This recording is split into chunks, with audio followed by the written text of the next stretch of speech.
Bem, na literatura de controle existem aí vários métodos que ajudam, né, a se obter a função de transferência a partir de uma curva de reação. Mas ressalto para vocês que o método que nós estamos utilizando é o método desenvolvido, né, por Ziegler e Nichols de 1942, é o que nós estamos aplicando aqui, ok? Vamos continuar aqui, ó, mais um exemplo, né? O vapor de processo é aquecido usando um trocador de calor de casco e tubos, né? A temperatura de saída é controlada ajustando uma válvula de controle. Durante a prova experimental, né, em malha aberta, só lembrando para vocês, essa curva experimental é sempre em malha aberta, que nós fazemos aqui para se obter essa função de primeira ordem, tá? Essa função de transferência de primeira ordem, né? A pressão, durante, né, a prova experimental em malha aberta, a pressão de vapor P mudou repentinamente de 18 para 20 psi, tá? Notem que esta foi a minha entrada em degrau. Os dados da temperatura são mostrados na seguinte tabela com pressão convertida corretamente pelo controlador. Então vamos ver a resposta do nosso sistema. Está aqui, ó. Houve uma variação na entrada de pressão e a temperatura do meu sistema variou da seguinte maneira, ó. Houve a variação de temperatura. Do instante 0 para o instante 1, a temperatura não variou, tá? Do instante 1 para o instante 2, aí sim que a minha temperatura passou a variar. Então teve um tempo morto aqui, ok? Ela foi variando, variando, variando e estabilizou aqui, ó, em 16.9, ó. Teve aqui uma estabilização em 16.9, ok? Vamos tentar traçar, então, vamos tentar montar a equação, ó, a função de transferência, né, de primeira ordem, que venha a descrever, né, este processo. Lógico que sempre tem as imprecisões, tá ok, pessoal? Então vamos lá. Qual foi o degrau que eu apliquei? Né, de 18 para 20 psi. Então foi de 2 unidades o degrau, a minha entrada, a variação da minha entrada. Qual foi a variação da minha variável de processo, né? 16.9 menos 12. Então dá uma variação de 4.9, ok? E aqui eu tenho o tempo morto, que eu terei que estimar, né? Até 1 segundo ele não variou e de 1 para 2 houve variação. Vamos lá então fazer os nossos cálculos? Bem, o ganho é a variação da variável de processo sobre a variação da amplitude da minha entrada, que corresponde, né, a 16.9 menos 12 dá 4.9, dividido por 2 dá 2.45, é o K, o ganho. Vamos pegar aqui agora o tempo morto do meu sistema, né? Eu sei que o tempo morto é o instante, né, ou o intervalo de tempo entre o meu sistema começar a responder, né, porque tenho que tirar do tempo morto, até o instante que ele atinge 63,2%.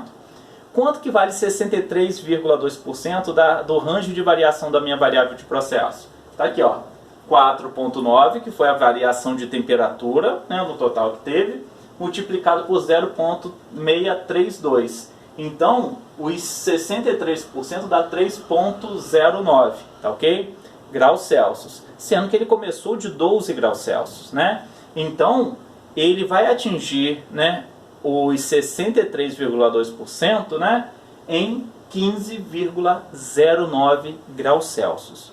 E aí eu preciso encontrar esse instante que ele atinge os 15,09 para a partir daí eu retirar o tempo morto e encontrar a constante de tempo. Então, ó, 15,09 ou aproximadamente 15,1. Vou chegar aqui, ó, na tabela, vou procurar 15,1. 14.8, 15.4. Aqui é menor do que o 15,01 e aqui é maior do que 15,01. Então está entre 5 e 6. Vamos estimar aproximadamente 5,5? Então em 5,5 segundos ele atingiu os 63%. Mas olha só, eu tenho que retirar o tempo morto. Quanto que vale o meu tempo morto? A partir de 1 segundo é que ele começou a responder. Ó, em 2 já tenho variação.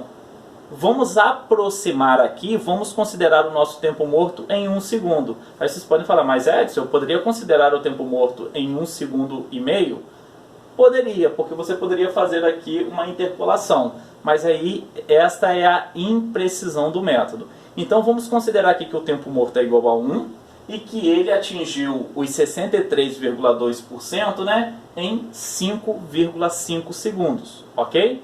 Então, né, a minha constante de tempo vai ser o quê? O tempo, o instante que ele atingiu os 63,2% menos o tempo morto. O tempo morto é igual a 1 segundo, então minha constante de tempo vai dar o quê? 4,5. Logo, a minha função de transferência que descreve esse sistema vai ser o quê? 2,45, que foi o ganho que eu calculei, né? Multiplicado por e elevado a menos 1s, que é o tempo morto, sobre a constante de tempo, que é 4,5s mais 1, ok? Ah, Edson, mesmo você fazendo aquela aproximação lá do tempo morto, então esta é a melhor equação que descreve o sistema? Não sei, eu teria que fazer algumas comparações. Vamos fazer aqui o método gráfico para a gente poder comparar, porque provavelmente vai dar diferente. No método gráfico eu encontrei lá aquela reta, né, tangente ao ponto de inflexão, ó. E aí eu tracei aqui uma reta, né, uma assíntota horizontal superior, e eu tenho aqui uma assíntota horizontal inferior, que é o próprio 12 graus Celsius. E o superior ali corresponde a 18,9 graus Celsius. Tracei a minha reta tangente, né, ao ponto de inflexão e demarquei aqui onde ele tocava na assíntota horizontal superior e onde ele tocava na assíntota horizontal inferior. Notem que, né, do 0 até 1,8 segundos está delimitado ali como o tempo morto do meu sistema por este método gráfico, ok? E que no instante aqui de 7,2% ele atingiu, né, os 63,2%, ou seja, ele atinge ali o valor de referência para se calcular a constante de tempo. Como que eu calculo a constante de tempo? É um instante que ele atinge os 63,2% da variação, né, do range de variação da variável de processo, menos o tempo morto. Então é 7,2 menos 1,8. Então a minha constante de tempo aqui vale 5,4. Montando aqui a minha função de transferência, como que vai ficar? 2,45 é o valor do ganho, não muda, ok? Elevado, né, elevado a menos 1,8s, porque agora o meu tempo morto mudou, porque mudou aqui a forma de se calcular, estou fazendo agora pelo método gráfico, a metodologia mudou, e a constante de tempo também mudou, vale quanto? 5,4s mais 1, que é a minha equação característica, a minha constante de tempo vale 5,4. E aí vocês vão perguntar, mas Edson, qual das duas equações é a melhor que descreve meu sistema? Esta ou a anterior? Olha, o ideal na verdade seria sobrepor a curva que você tem, que você levantou, que seria essa curva aqui original, né? E utilizar até uma ferramenta para saber qual delas possui um menor erro, tá ok? Talvez por aí você conseguisse ver qual é o melhor método a diminuir as imprecisões. Ou mesmo depois testar respondendo, né, a resposta do seu sistema real com o controlador e a resposta, né, da modelagem matemática com o controlador virtual para o mesmo tipo de entrada e ver como que responde o modelo em comparação ao seu sistema real. Você conseguiria diminuir as imprecisões e escolher a melhor função de transferência que viesse a representar o seu sistema. Ok? Vamos continuando aí a conhecer os nossos controladores, né, do tipo PID que nós iremos trabalhar. Vou mostrar para vocês aqui 3 tipos de controladores, porém existem mais variantes, tá ok? Mas vou começando mostrando 3 tipos aqui para vocês. O primeiro tipo de controlador PID é o controlador PID paralelo. O que significa, né? Nós vimos que cada parâmetro ele age de uma maneira diferente em relação ao erro. O proporcional, ele é proporcional ao tamanho do erro, aí ele emite uma correção. O integrativo, ele é proporcional à área do erro, é ele que é responsável por corrigir o erro em regime permanente. O derivativo, ele é proporcional à velocidade do erro, serve muito para sistemas lentos. Então, quando nós fazemos ali o ajuste de sintonia, cada parâmetro tem uma finalidade. Isso significa o quê no controlador PID paralelo? Se eu modificar o parâmetro proporcional, eu só estou mexendo, né, em um tipo de resposta do meu controlador, que é a resposta proporcional. Se eu variar o parâmetro integrativo, eu estou ajustando somente a resposta integrativa do meu sistema. E se, consequentemente, eu mexer, né, no parâmetro derivativo, vou mexer somente na resposta derivativa do meu sistema, ok? Então, cada parâmetro pode ser ajustado de forma independente, separadamente. Provavelmente deve ser o controlador P&D mais fácil academicamente de você manipular, de você trabalhar e chegar até algumas conclusões, ok?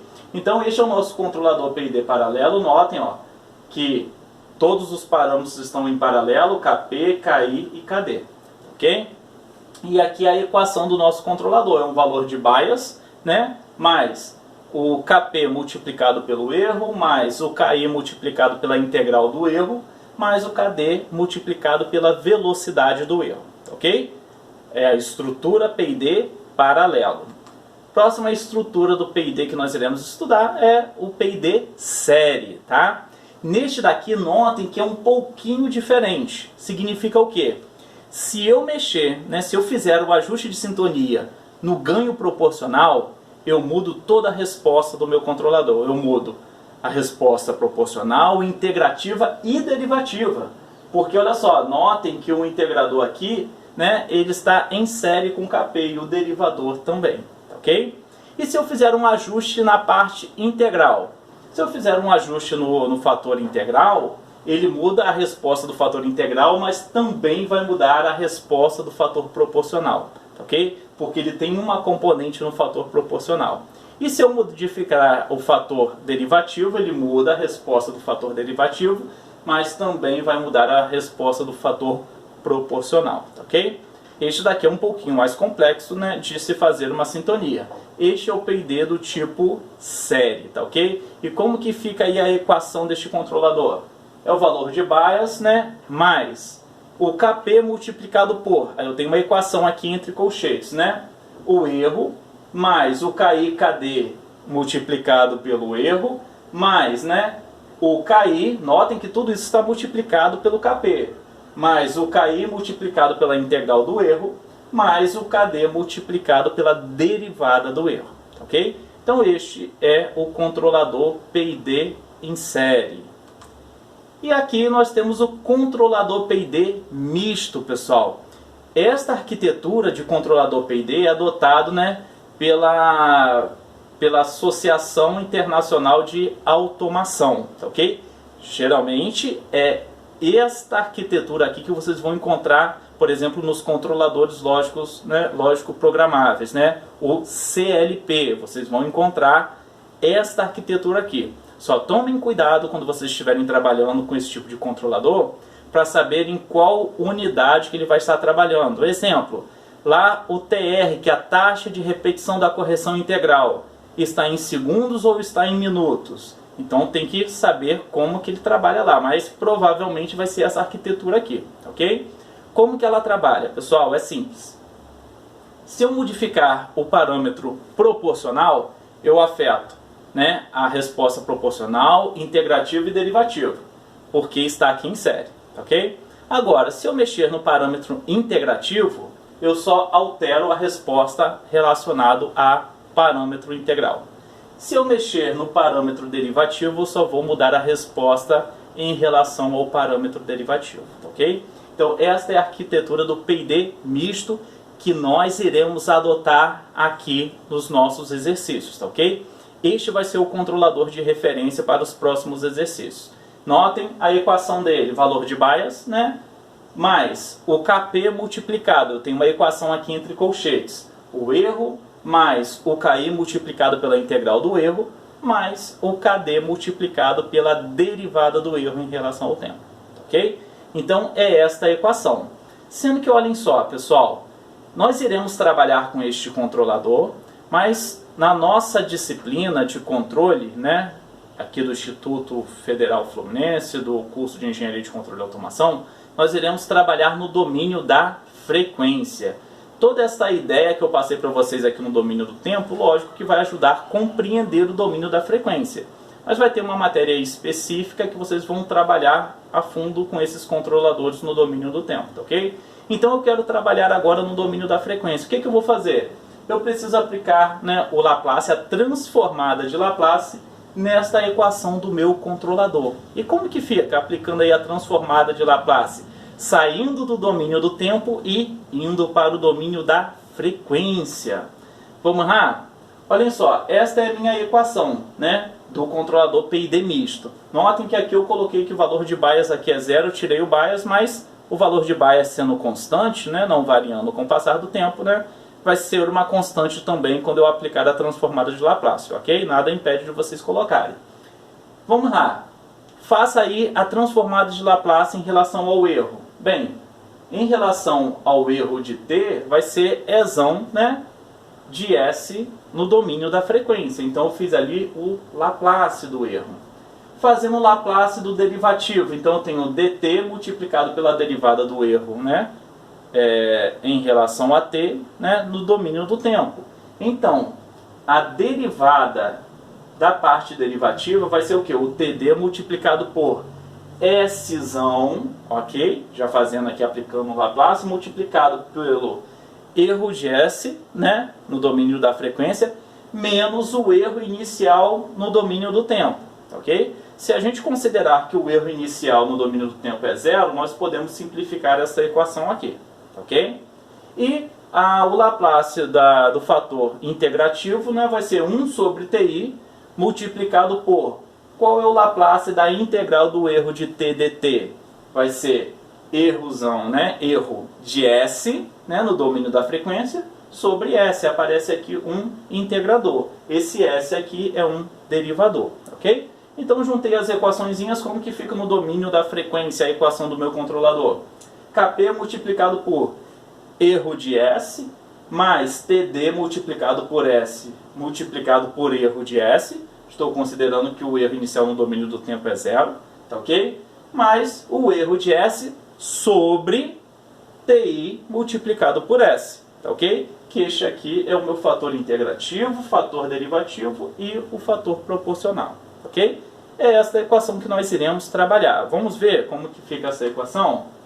Ela está aqui, ó, Kp multiplicado por 1, mais 1 sobre Ti, né, multiplicado por S, mais TdS. Aí vocês vão perguntar, mas Edson, cadê o erro de S que tinha lá na equação?